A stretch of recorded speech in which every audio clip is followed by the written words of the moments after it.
In the summer of 2020, it seemed like every Catholic bishop wanted to comment and support the Black Lives Matter protest. However, now there are protests going on in Canada, the Freedom Convoy, but the bishops are almost completely silent about it. Why is that? Is the Freedom Convoy against Catholic social teaching? We'll talk about that today on Crisis Point. I am Eric Sammons, your host and the editor-in-chief of Crisis Magazine.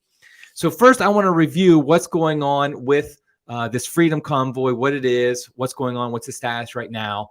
And then I want to talk specifically about the Catholic reaction to it. Should Catholics support it? Why aren't the bishops coming out in support about it? Why are they completely silent about it? Is it possibly contrary to Catholic social teaching? I want to talk about those things. So let's first just dive in and talk about what's going on. So on January 22nd, Canadian truckers began to drive in a convoy towards Ottawa, which is the capital of Canada. I'm not a Canadian expert, so hopefully I won't get any of these details wrong about Canada itself. But they started coming from all over the country, and their plan was to converge on Ottawa, which they did on January 29th. And initially, the reason they started this was simply because they were protesting the fact that there was a vaccine mandate to cross the border between the United States and Canada, both instituted by Canada and also instituted by the United States. And so they thought that was wrong, and so that's what they're protesting. However, as the convoy grew, it really became a movement against all the COVID-related mandates and restrictions. So, and they basically said, we're going to converge on Ottawa, and we're just going to stay there until all these mandates have been dropped, that there'd be no more COVID mandates at all, no vax mandates, no mask mandates, anything. Some were even calling for the ouster of the Prime Minister of Canada, Justin Trudeau. So they got there, like I said, on January 29th. But then this wasn't the only thing that was happening. So that began to grow, and there started to be things going on in Ottawa. That they were just basically staying there outside the Parliament buildings. And you can see live streams of this, lots of different streams of this on YouTube. I'm surprised they haven't shut them down. But then what happened was other protests started happening. The biggest one was at the Ambassador Bridge, which is the bridge that links Detroit and Windsor. And it's the number one bridge for commerce going between the two countries of the United States and Canada. 30% of all goods, in fact, that travel between the two countries travel over this bridge. Well, protesters blocked it. They basically made it impossible to cross the bridge, and they had it blocked for essentially a week. Although this past Sunday on the 13th of February, the police did come in and they did remove the blockade and arrested anybody who stayed there. Now, one thing that's interesting is that many of the protesters that are involved in the Freedom Convoy are explicitly Christian, and they're stating their faith is one of the reasons why they're doing this. That they believe in a certain basically fighting against totalitarianism, being told what to do. Some of them are opposing the vaccine on moral grounds. So a lot of this is a Christian thing, and it was interesting because when they first converged on Ottawa, it was just the typical leftist playbook to just say, oh, they're racist, they're misogynists, they were against transgenderism, all that stupid stuff, which had nothing to do with the protests at all. They're very clear. Get rid of the mandates and we'll go home. Keep the mandates and we'll stay here. It was that simple. There really was nothing else to it. My friend Kennedy Hall, who writes for Crisis Magazine, I saw he did an interview for LifeSite News with a guy who I believe was Muslim and vaccinated trucker who was involved in this. So kind of hard to be, it's kind of hard to be calling them racist or anything like that, and just anti-vax when really this guy was vaccinated, but he was against vaccine mandates. So it really was a diverse group of people who were converging on Ottawa. Now, fortunately, as of today, the 15th of February, we've already seen success. There have been a number of provinces in Canada that have dropped their vaccine mandates or announced they're going to, and which has been great. This has been great to see. Now, of course, they all kind of act like it had nothing to do with these protests, which we all know are lies. The fact is that they feel the pressure. They realize, oh, this isn't necessarily polling so well. Because this is interesting. Last fall, in Canada, polling numbers showed that most Canadians were supportive of these measures. In fact, when Justin Trudeau was running, there was an election, I think it was September. I think it was a recall or something like that. But he basically demonized the unvaccinated and said they're the real problem in our society. That's who we have to take care of. And this worked, and people were supportive of it. But since then, polls have shown in Canada that people are very much against the the mandates now are supportive of these protests. And also another great thing is these protests are spreading.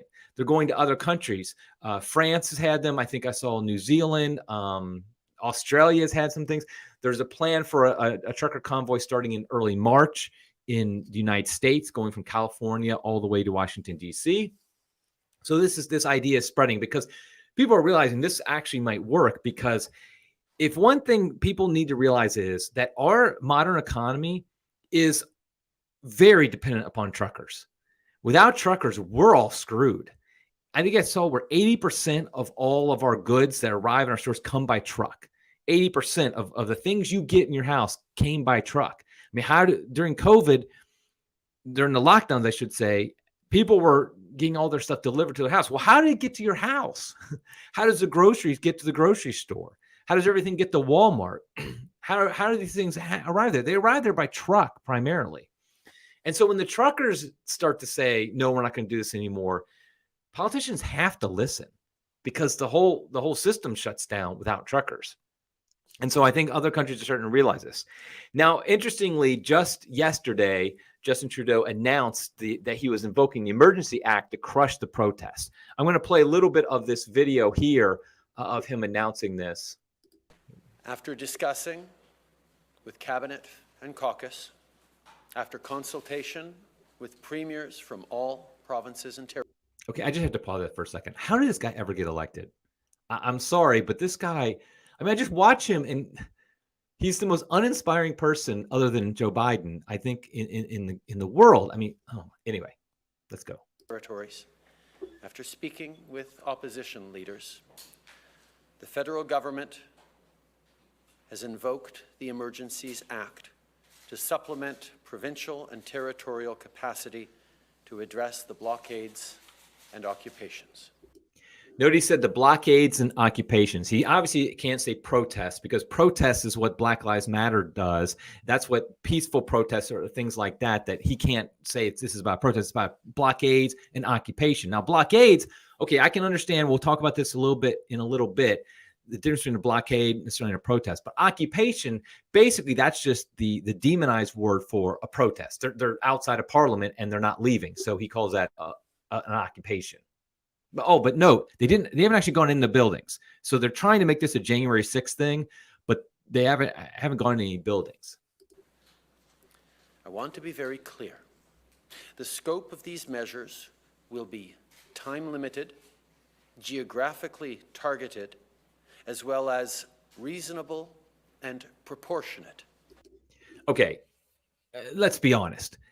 Anytime government implements anything, it's never time limited, other than just as long as we feel like doing it. I mean, look at, 2 weeks, 15 days to stop the spread. That was time limited. We were only supposed to be locked down for 15 days. It happened to be for months. We're only supposed to have these things for a few weeks, and it's been 2 years now, and we're still dealing with them. And by the way, just for American listeners here, Canada's been much worse on this.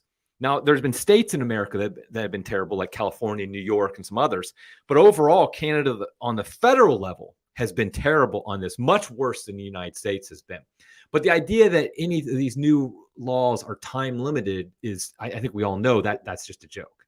Let's keep going. To the threats they are meant to address.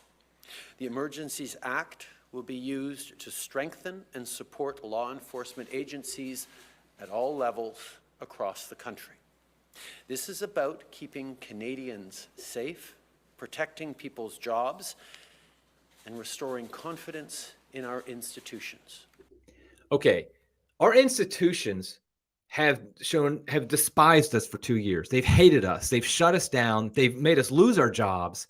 And this is and doing more of that is supposed to give us more confidence in our institutions. I think it's interesting, like protect our jobs. You're literally one of the main reasons people have lost their jobs is because you're telling them they have to get vaccinated in order to keep their jobs. You shut down small businesses. You've done all these terrible things. I mean, Trudeau's not the only one. A lot of them have. And yet this is supposed to be for protecting their jobs and for safety. Okay, I'm not going to keep going on because, boy, that guy is just hard to watch, isn't he? But what's interesting also is this is even more, a little bit more disturbing, was one of the things they decided to do was they're shutting down donations. I think people might know that first the truckers set up a GoFundMe, which was a mistake from the beginning. Why would you trust GoFundMe? And sure enough, after they had raised $10 million, GoFundMe shut it down. Then they went to Give, Send, Go, which was supportive of them, and they've raised a lot of money. But now an Ontario court is saying, no, you can't actually, we're going to freeze those assets. You can't do that. Now, Give, Send, Go is fighting back. God bless them. They're based in, I think, Massachusetts. They're like, Canada can't tell us what to do. But the fact is like, listen to this, what they're now saying. We are broadening the scope of Canada's anti-money laundering and terrorist financing rules so that they cover crowdfunding platforms and the payment service providers they use. These changes cover all forms of transactions, including digital assets, such as cryptocurrencies. So basically what they're saying is you are not going to be allowed to give money to these people no matter what you try. Now, they include cryptocurrencies because it's pretty well known that's the one thing they can't control.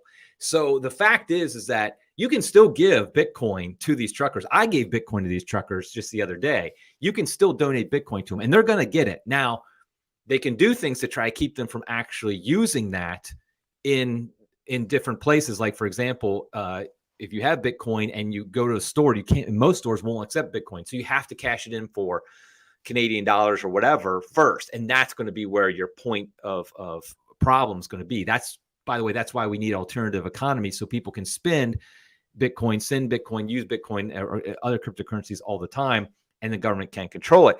This is really troubling, though, because what they're basically saying is if you are a political dissident, we will make it so you can't live, you can't eat, you can't use money. If you can't use money, you die. I mean, there's no other option. And remember, this is for political dissent. This is not for actual criminals. Yes, I realize they're declaring them criminals. This is not for people who've done anything violent. This is not for people who have in any way broken any reasonable law. What's happened is that they've just had to create new laws to say that now you're breaking them for political protest. So political protesters, people who dissent, are now being told you're not going to have any money. You're not going to be able to spend money. And this is what a lot of people have been warning about for years now, the idea of a cashless society, that you can't spend money unless you agree with what the people in charge have to tell you. So it really is pretty troubling to listen to this and hear this. So this is a very dystopian thing going on here. Now, fortunately, there is resistance even to this. Even after the Emergency Act was announced yesterday, there have been new protests on the borders with Canada and America, like in North Dakota, Montana. I apologize, I'm using the American side of it. I'm more familiar with that. But those have been blocked now, and I think they're blocked as of this moment. So fortunately, they are fighting back. And the truth is, protests, they need to make you uncomfortable. This is what the Black Lives Matter supporters were saying a couple of years ago when they started having these riots. Basically, they say, well, it's got to hurt a little bit for people to listen. Well, nobody's rioting in this case. Nobody's doing violence, but they are doing things like they're shutting down the systems. They're basically going on strike in one sense, the truckers are. So this is a really big deal. And I think this is something that as Catholics, we really need to look at this and say, okay, how does this match with Catholic social teaching, and how can we support this? Should we support this? This is really the first. There's been a lot of resistance to the COVID restrictions, the totalitarianism that's been growing over the past few years, but this is really when it's coming together. And can I just say, isn't it amazing that it's Canada? And this is not meant as an insult at all to our Canadian friends. I mean, God bless them. They're awesome. But nobody, I think, would have predicted that Canada would be where resistance would really start. I mean, I think most people would guess the United States of America, but let's be honest, we're not doing it. But Canada, our nice neighbors and polite neighbors to the north, God bless you, you're doing it. Now, what have the bishops been saying? Now, remember, during Black Lives Matter summer, they wouldn't shut up about what's going on. They talked a lot about the need for all this healing and how there's racism, systemic racism we have to address. And they never really condemned anything going on in the Black Lives Matter protests, even when it got to violence. Well, what have they said about the Freedom Convoy? Well, the fact is they've said nothing I think in America, the only bishops that said anything is Bishop Strickland down in Tyler, Texas. And I think in Canada, I don't think any bishop. I looked it up. If somebody correct me if I'm wrong, but I did look up to see if any Canadian bishop had said anything. And nobody had said anything other than, and I will give one example. Let me pull it up here on the screen for you. It's a homily given by the Archbishop of, where was it? Archbishop Edmonton, I think. Yeah, Archbishop of Edmonton, Richard Smith. He gave a homily on January 30th, so just a couple weeks ago. This is the protest had just started the day before, really. The convoy had been going on for about a week, but they just descended on Ottawa. So he's in Edmonton, and he basically gave a homily, and the reading was about, the reading for the day was about Jesus being driven out by the townspeople. And he says, so he writes on here, you might not be able to see it on the screen, but I'm gonna read parts of it. He said, so collectively, the vehicles and their drivers form what we can call a convoy of resistance. He uses this term. He says, account from the Gospel of St. Luke, we that Jesus is carried out by his hometown by a convoy of resistance. See what he's doing here? He's comparing the Freedom Convoy with the people who drove Jesus out of his hometown. Later he says, the people are enraged and show their resistance by parading him out of town to throw him over a cliff. A convoy of very angry resistance. You see the imagery he's using, that the truckers are basically like these people who are rejecting Jesus. He says, at the heart of the protest, winding its way through the Gospels, is resistance to a mandate, one not of human but divine origin, the command from the Father that we listen to and believe in His Son. So what the bishop here is saying, what Archbishop Smith is saying is, okay, you have here in the Gospel an example of Jesus giving a mandate, or the Father giving a mandate to listen to Jesus, and people are resisting it. And obviously the comparison is to the government today is giving us mandates and people are resisting it. You can tell what side he's on very easily. Then later, he has this paragraph where he talks about one particular aspect of the truckers' reaction to vaccination mandates merits especially careful reflection as we ponder our own response to divine directives. He's trying to make this like this. I'm trying to make spiritual points, but he's really making a political point and just trying to get around it. The protesters are labeling their action a freedom rally. This arises from the understanding of the mandate as an infringement on personal liberty, and in consequence, they're demanding that it be lifted. The question this raises is out of the relation between externally imposed mandates and human freedom. And he goes on to say this, he compares it to divine mandates. Far from inhibiting freedom, obedience to divine mandates is liberty's necessary prerequisite. Now, what's interesting about that is that he clearly wants people to think that if you follow the mandates, the human mandates, it's basically like you're following God's mandates. And if you're resisting it, you're just like those people who kicked Jesus out of town, who tried to throw him over a cliff. You want to kill Jesus if you're in this Freedom Convoy. That's basically what the bishop is saying, which is obviously ridiculous. And it just, it's hard to even fathom the baseness of that, how ridiculous of an interpretation of the gospel passage that is, that you would compare the Freedom Convoy to the people who are kicking Jesus out of town, and you would compare the vaccine mandates with God's mandate to listen to his son. But that's the state of Catholic bishops today, I guess. Now, what is it actually? What should we really think about this from a Catholic perspective? First, I want to bust out my handy Compendium of the Social Doctrine of the Church.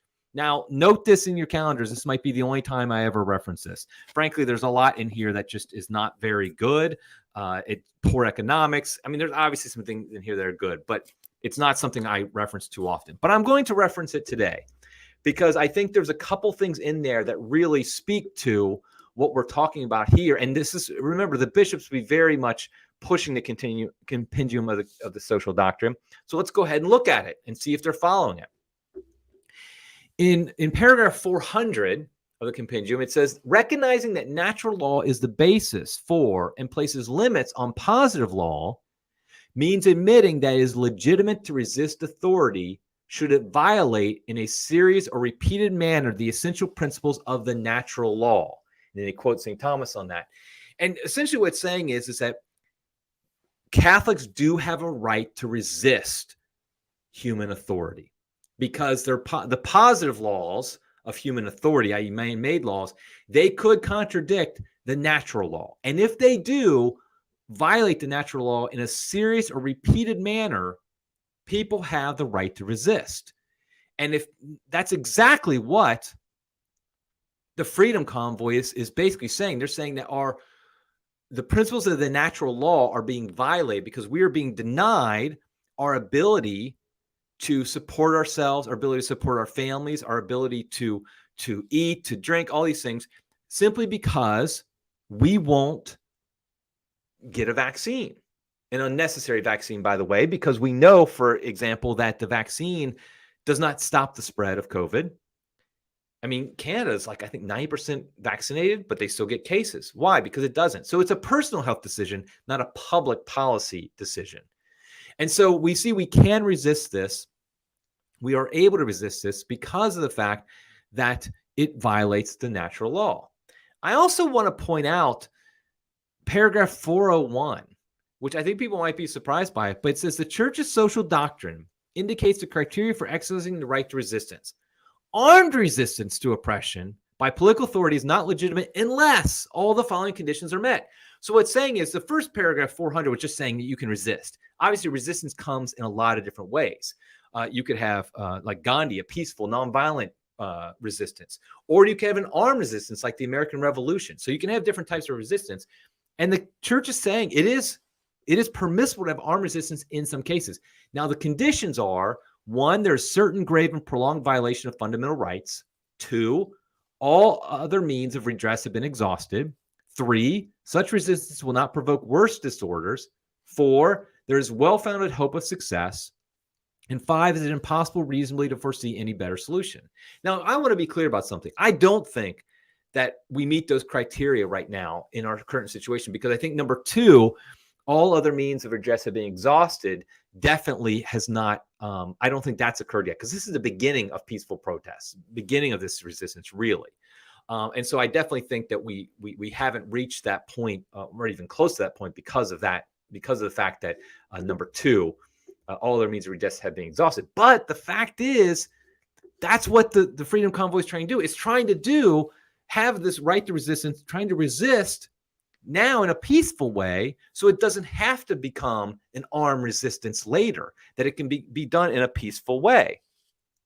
I also want to note that there's been, the fact is, these truckers, by doing this, they're essentially, in a way, by the blockades and by the by these protests, by not working, because obviously if the truckers are there, they're not working, so they're essentially, in a way, on strike. In paragraph 304 of the Compendium of the Social Doctrine of the Church, it states, the Church's social doctrine recognizes the legitimacy of striking when it cannot be avoided, or at least when it is necessary to obtain a proportionable benefit, and when every other method for the resolution of disputes has been ineffectual. I think that clearly we've reached that point, because the Canadian government, American, and many state governments here in America and other places have made it very clear that our complaining about the mandates isn't going to stop them, isn't going to make them go away. Tweeting about it or sharing on social media hasn't stopped them from doing it. Really, it takes much more. And striking, which is essentially what many of these truckers are doing, is a legitimate means in the Catholic social tradition that you can protest something like this. And I think so. I really do think it's clear that the Freedom Convoys fall under Catholic social teaching as a legitimate form of protest. That doesn't mean every protest is legitimate. If you just don't like something, but it's not a violation of natural law, well, you can't go protest. You don't have any right to necessarily protest that, to resist that. It really does make it, it has to rise to the level of being against the natural law. And I think it's very clear. I mean, the church has said that vaccinations, for example, have to be voluntary, forcing vaccinations in order to live in society. And now going even further and saying, if you dare to even complain about that and protest about that, we're going to shut down your bank accounts. I think these are clearly violations of natural law. Now, I will also say, though, just because a resistance, a protest is legitimate, doesn't mean every action in that protest is legitimate. So, for example, you could argue January 6th. I don't want to go down that rabbit hole too much, but you could argue that, for example, the protest being there, all the people who are outside being there, that was legitimate, but perhaps going into the Capitol building was not legitimate. And so that would be a case where you could say certain actions. And so they tried to label this protest, the Freedom Convoy, as this terrible thing. They tried to find people who have Nazi flags or something, or Confederate flags. They tried to get people who are ginning up violence, stuff like that. It hasn't worked. But even if you had somebody go there and commit violence in the name of being opposed to the mandates, that still doesn't mean the overall resistance, the overall protest is illegitimate. It just means that one action would be illegitimate. Again, like I said, armed resistance at this point is not legitimate based upon the guidelines of the Catholic Church. So we have to recognize that these mandates, these restrictions are destroying human lives. They are unbelievably awful for what they're doing to people. We have seen this in the fact that we see depression has increased, deaths of despair has increased, people have lost their livelihoods, small businesses have been shut down, people who maybe spent their whole adult life trying to build up a business, it comes crashing to the ground all because some bureaucrat says it's not safe for you to be in business. When the fact is, now that we're 2 years into this, we found that these lockdowns don't work. There's a Johns Hopkins study that was done, that was released just a couple of weeks ago, that showed that lockdowns did not save lives. They might have saved a few lives, but they caused many more deaths by doing them. Mask mandates. I mean, I know people are saying the science has changed to try to backtrack, but the fact is the mask mandates never did anything. I mean, there's chart after chart after chart. I think the guy's name is Ian Miller, something like that, on Twitter. He just shows chart after chart after chart that shows that if you look at the incidence of COVID cases, deaths, hospitalizations, whatever metric you want, mask mandates, when they're implemented, do nothing to slow it down. Because you can take two different states that are right next to each other. One has a mask mandate, one does not. And you can basically show that their caseload and everything else, all their numbers, they track very similar. Even when one institutes a mask mandate, it doesn't change that. So the fact is that it's essentially governments are imposing these restrictions on people for no reason. You can't argue this is for the common good. It's clearly not for the common good because it hasn't helped stop COVID. It's done nothing to stop the spread or anything like that. And the vaccines really haven't done a lot either. I mean, they're not stopping the spread at all. Perhaps you could argue that somebody who gets the vaccine might not get as bad of consequences. I don't know if that's true, but even if it is, that's just a personal decision then. It has nothing to do with protecting others, because remember, that's why you're supposed to get the vaccine, according to so many Catholics. It's not because for you as much as it's for other people. Well, it doesn't help other people when you get the vaccine.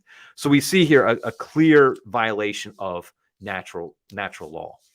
And so therefore resistance is to be commended in this case. And that's what the bishop should be doing. They should be commending it, not being silent about it or kind of throwing shade at it through your Sunday homily. Now, are the blockades legitimate? I think that's a different question, because obviously just protesting in front of the Parliament building is one thing, but actually blocking commerce, blocking roads that might be used, for example, for emergency situations, things like that, is that also legitimate? I would argue yes. And this is one I'm free to understand Catholics who might disagree with this point. But I think, honestly, we have a situation where a government has all the power. They have all the ability to do whatever they want. And they've made it clear they're not listening to us. We've been under this for 2 years, and they're not going to change. They're not going to shift this. And so I think we do have to start stepping up what the resistance is. Like I said, we're not armed resistance, but we are, I think, at situations like this situation of blockading streets, of blocking bridges so that the commerce doesn't happen. And that's going to be painful for all of us. Some of us might not get the things we want on our end because of that. But I think we have to make those sacrifices because that's the only thing that they will listen to. I mean, wouldn't you rather streets be blockaded than all of a sudden there be firefights in the Capitol or something like that? I mean, obviously, blockading is still peaceful. Yes, it does block a street. It does keep people from moving to and from. But it's not violent in any way. Nobody's being hurt by this. So I would argue that blockades themselves are legitimate. And by the way, I would also argue that much of what happened at the Black Lives Matter protests were legitimate in the sense that they believed there was a legitimate grievance against the natural law. And so they went in front of various government buildings, police stations, stuff like that, and they protested. There's nothing wrong with that. In fact, that's what we want people to do. We don't want them to descend to violence. Now, obviously, the problem is in so many cases, they became mostly peaceful protests where buildings were being burned, small businesses were being attacked, people were being attacked. And obviously, that was never legitimate in that situation. So I would argue that the bishops need to come out in support of the Canadian bishops, obviously, first and foremost, but also the American bishops and bishops in other countries. They need to come out in support of this Freedom Convoy, show that the Catholic Church is behind it. Now, why is it that they're silent, though? Why have they not said anything? Now, the easy answer is, and I think this is definitely part of the answer, is they're getting a lot of government money. They get a lot of federal funding. And so therefore, this is true in Canada. It's true in America. I'm sure it's true in other countries. So they don't want to bite the hand that feeds them. And I think there is truth in that. I don't think it's that simple, though. I think they get government funding because they're already aligned with what the government is telling them.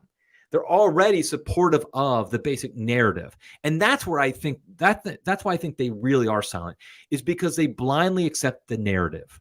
What do I mean by the narrative? I basically am talking about the story being told by our elites, by the government, media, academia, the entertainment industry.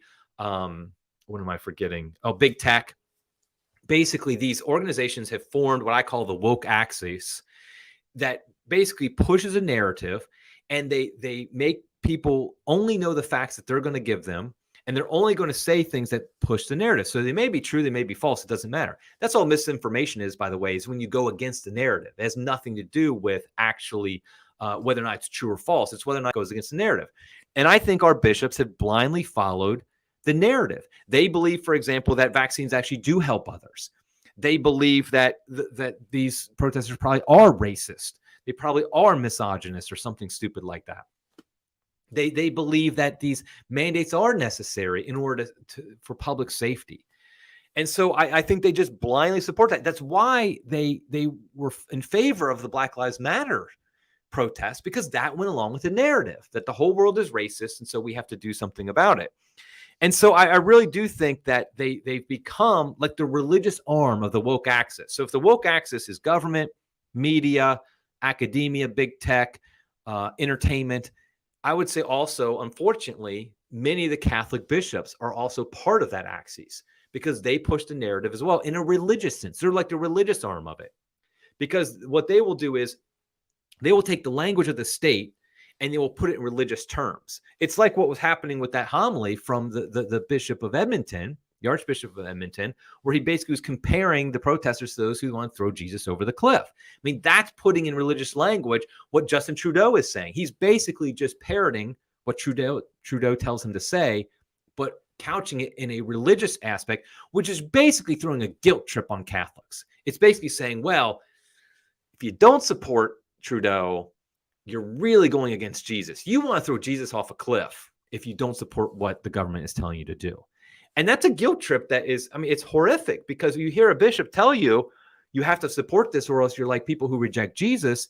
Most Catholics are instinctively going to at least give pause and say, yeah, maybe I should support Trudeau and the different governments of the world. What they really need to do, though, what the bishops need to do is they really do need to step away from the state, step away from their incestuous relationship with the state, stand apart from it, be willing to be a St. Thomas Becket. That's what we really need. We need St. Thomas Becket praying for us hard right now, that we would have bishops that would be courageous like he was in resisting the state when the state tried to encroach upon the rights of Catholics, encroach upon the rights of the church. And also, I want to give a word of warning to the bishops. If you support this now, if you support, for example, the government being able to shut down the financial accounts of political protesters simply because they dissent from the party line, why do you think that the state won't one day want to shut down your accounts if you say things like, we're not going to do gay marriages? No, we don't think a man can declare herself a woman. Yes, we think abortion is murder. They're going to declare that hate speech, they probably already have in some places, and you a terrorist organization. Now, I know most of us are maybe thinking, well, a lot of the bishops will just go along with that as well. But I do think there are many bishops who are basically good-natured, basically believe the general principles of the Catholic Church. They just go along with the narrative. So they're willing to be hoodwinked into thinking, oh, I'm doing this. By supporting this, I'm really supporting the common good, things like that. But when all of a sudden they tell you that to support the common good, your priests have to marry 2 men to each other, or they have to marry 2 women to each other, or else we're going to shut down your financial accounts. What are you going to do then? That's why we really need to support now, early on, things like the Freedom Convoy, so that later when they come after you directly, your excellencies, your eminences, that you will have a leg to stand on. You will have supported. You will keep from getting to that point. So let's pray for the intercession of St. Thomas Becket. I think he's a great saint that we can look to as an example, that our bishop can look to as an example. Let's pray, ask the intercession of St. Becket, Thomas Becket, for our bishops, the Canadian bishops, the American bishops, and all the bishops around the world, that they would stop simply blindly accepting the narrative, that they'd be willing to go against the state when the state violates natural law. God bless these beautiful truckers who have started this, and let's hope they continue it, and we continue to support them. And let's hope and pray that our bishops will support them as well. Okay, everybody, until next time, God love you.